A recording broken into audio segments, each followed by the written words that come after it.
You were lied to today, not once, multiple times, by people you probably trust. Research from the University of Massachusetts found that in a 10-minute conversation, the average person tells 2 to 3 lies. Extend that across a full day and the number climbs past 200.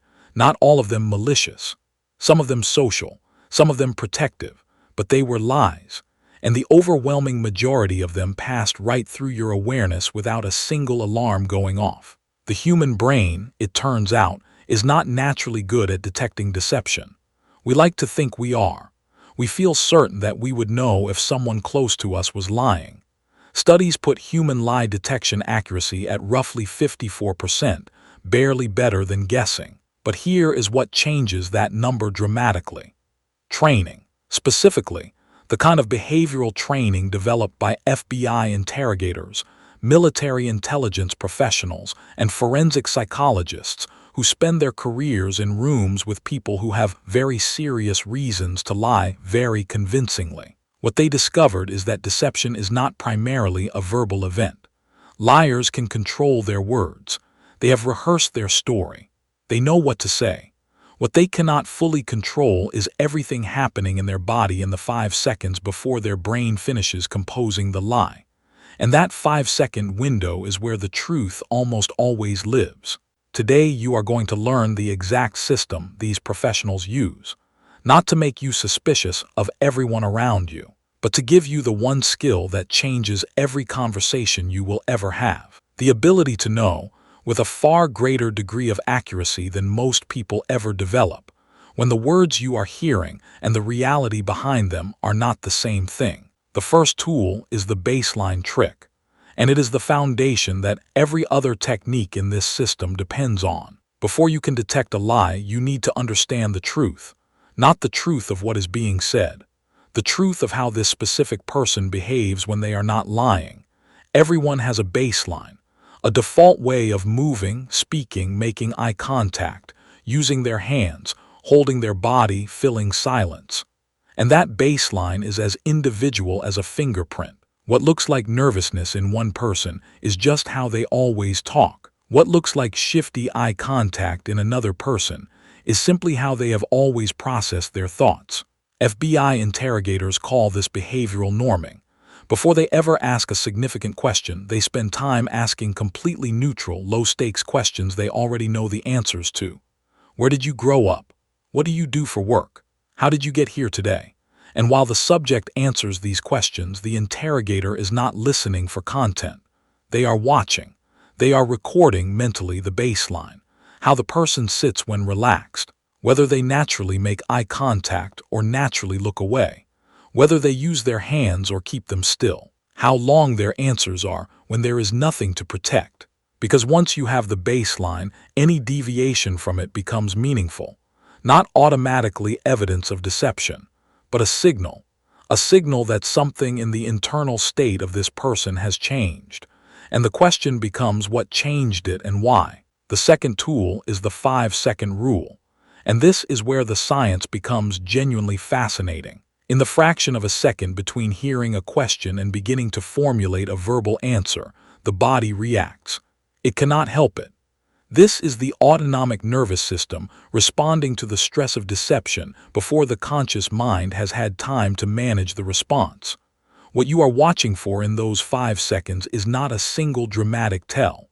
It is a cluster, a collection of small, simultaneous changes that appear and then disappear before the composed verbal answer arrives. The most reliably documented cluster includes a micro-expression, a flash of emotion across the face that lasts less than a quarter of a second and reveals the genuine feeling before the performed expression arrives. FBI and CIA training programs spend considerable time teaching agents to read these flashes because they are almost impossible to fake and almost impossible to suppress. Fear looks different from guilt. Contempt looks different from surprise. And each of them, when it appears for a fraction of a second, before the face is reorganized into something more neutral, tells you something the words never will. Alongside the microexpression, watch the throat. A dry swallow, the visible movement of the larynx in response to the nervous system, suddenly reducing saliva production. appears in most people under deceptive stress within 2 to 3 seconds of a difficult question. Watch the nose. The skin of the nose and the inner corners of the eyes are rich in blood vessels, and anxiety-driven blood pressure changes can produce a faint flush or a subtle flaring of the nostrils in the seconds before a lie. And watch the hands. Specifically, watch for the hands doing something they were not doing a moment ago. Self-touching, touching the face, the neck, the collar, the ear. These self-soothing behaviors appear when the body is trying to calm the nervous system that the lie is about to activate. None of these signals alone means deception. All of them appearing in a cluster, in the 5 seconds before the carefully composed answer, is one of the most reliable indicators the behavioral science community has documented. The third tool changes everything you think you know about asking questions. It is called the assumptive question. The traditional approach to catching a lie is to ask a direct question and watch whether the answer seems truthful. Did you take the money? Were you there that night? Did this happen? This approach has one fundamental flaw. It gives the person time to prepare. The moment they hear the question coming, they know exactly what you are probing for, and they can arrange their response to address it directly. The assumptive question removes that preparation time entirely. Instead of asking whether something happened, you ask about the details of the thing as though its happening is already established fact. When you took the money, were you planning to pay it back? When you were there that night, where exactly were you standing? How long had this been going on before it happened? The behavioral response to an assumptive question is where the detection happens. An innocent person will almost always immediately and firmly correct the assumption. Their indignation is real. Their correction is fast, clear, and slightly offended.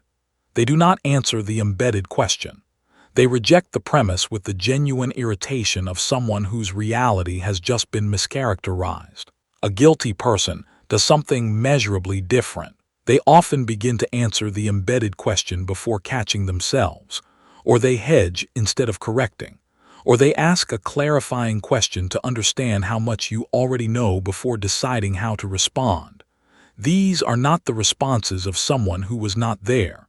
They are the responses of someone calculating. The fourth tool is topic swap panic, and it is one of the most elegant and least suspected techniques in the entire system. When a person is managing a deception, a significant part of their cognitive energy is devoted to that management.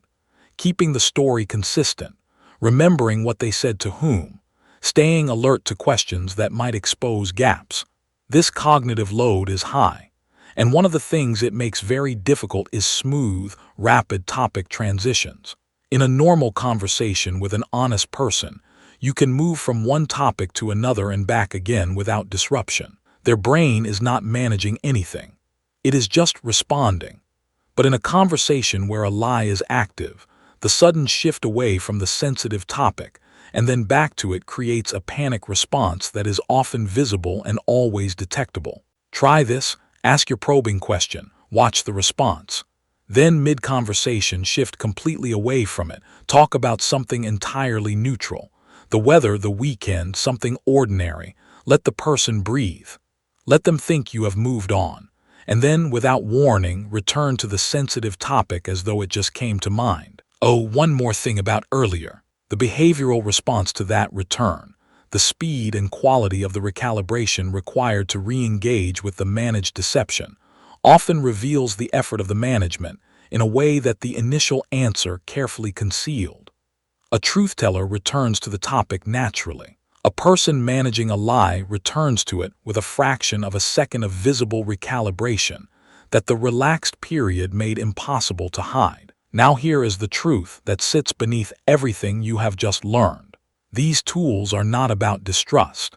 They are not about approaching every conversation as an interrogation or every person as a suspect. They are about developing a level of social and perceptual acuity that most people never take the time to build.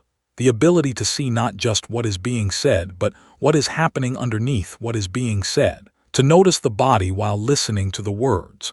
To hold the baseline in mind while watching for deviation. To ask questions that create conditions for the truth to surface rather than for better lies to be rehearsed. The world does not reward naivety.